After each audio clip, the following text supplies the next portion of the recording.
Matthew 11 verse 28. Come to me, all you who labor and are heavy laden, and I will give you rest. Igsoon, siguro sa imong kinabuhi karon nibati ka og kasakit.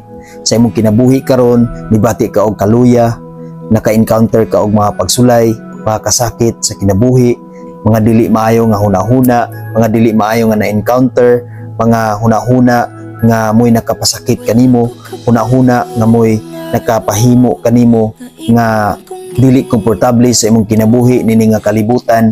Nibati man ka og dili mga maayo karon, kung nasakitan man ka sa imong kinabuhi karon, kung unsa may status sa imong kinabuhi karon igsuon, una-una igsuon nga aduna kitay maayo nga kapahulayan, mao gayud ang Dios. Walay laing makatabang kanato igsuon nga muhupay sa mga kasakit kanato, nga maoy pinaka the best nga advisor, pinaka the best nga doktor sa atong kinabuhi, kun dili ang Dios lamang igsuon.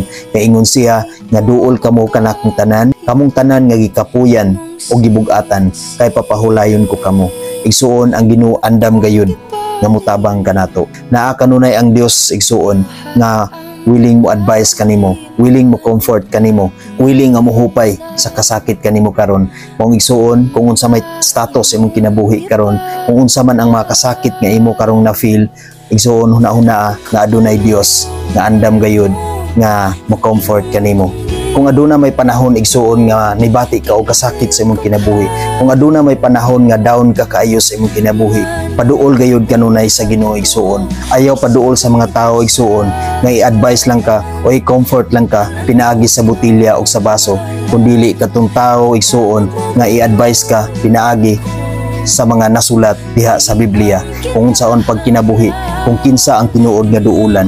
Tuod kay kana nga tawo igsuon, mao kanay maghatod kanimo diha sa matarong nga pamaagi. Tuod kay ang pag-comfort igsuon sa mga dili tinarong nga pamaagi, aduna kay mga dili maayo nga ma-receive sa imong kaugalingon. Tuod kay kung i-comfort ka pinaagi sa botilya, daghan ka kaayo nga ma-feel niya na, ug posible igsuon na kanang imong problema madugangan pa. Tungod kay ang imong madawat niya na igsuon, madugangan ang kasakit sa imong ulo, madugangan ang problema, ug posible pa nga adunay mahitabo sa imong kinabuhi kung malabian na kana nga mga buhat igsuon. Kay wala ta kabalo kung unsay posible nga mahitabo. What if mahubog ka karon? Unsa man ang imong bation pagkaugma? What if mahubog ka karon unya mo travel ka papauli sa inyo ha? Wala ta kabalo igsuon kung unsay mahitabo niana.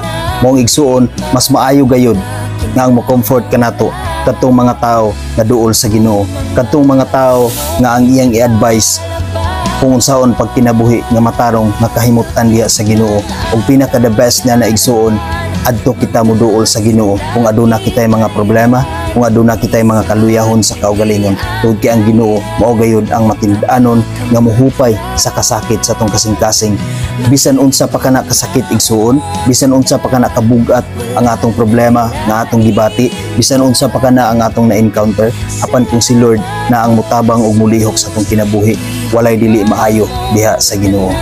Mao igsuon, adto gayud kita moduol kanunay sa Ginoo, dili sa mga tao nga maunoy magtudlo kanimo nga mahilayo ka ngadto sa Ginoo, kundi adto duol sa mga tao nga maoy gigamit sa Ginoo aron ka maduol ngadto sa Ginoo bisan pa man sa imong gibati, bisan pa man sa kasakit nga imong na-encounter.